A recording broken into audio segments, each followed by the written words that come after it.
Took 3 weeks for the Toronto Maple Leafs to name their replacement for Pat Quinn, and in the end, they hired a guy the organization had on the payroll all along. But even though Paul Maurice is significantly younger than his predecessor, expectations couldn't be higher, and as Claude Feg shows us, that suits this Leaf coach just fine.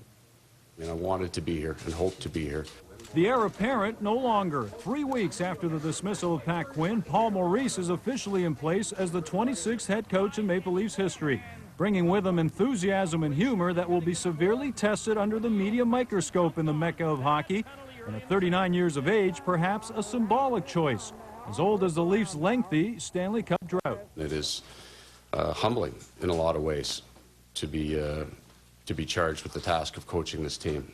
You want to work for the big paper, you want to work on the big network, you want to coach the big team, and this is the Toronto Maple Leafs. This is the dream. Paul was an obvious and prime candidate to be our next head coach.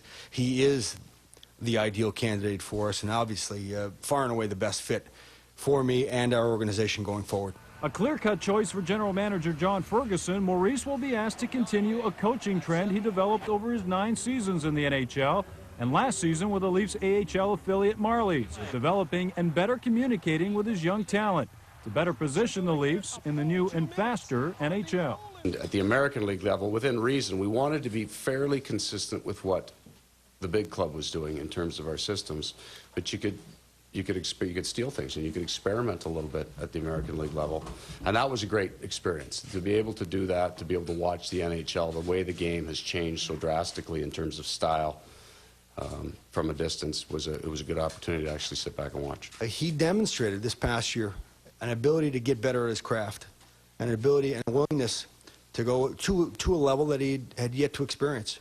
He's a better coach today than he was a year ago. Veterans like centerpiece Matt Sundin will also benefit from Maurice's arrival. The new bench boss more than hinted his captain will log plenty of ice time next season, a vast departure from his predecessor. He's an exceptional player and exceptional talent, and those players carry with them the pressure of being exceptional, and you all let him know if he's not for a week or two.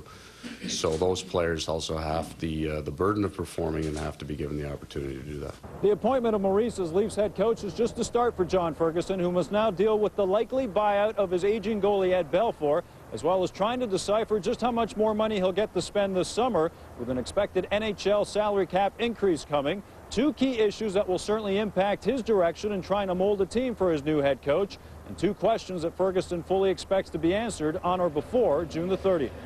Claude Feg, TSN, Toronto. Claude Feg also wearing my suit today. 2 first-round exits for Paul Maurice as head coach of the Hurricanes before he broke through by taking the team to the Cup Final 0-2 before losing to Detroit. Now, Maurice was fired a year later after 8 seasons as head coach of the Canes.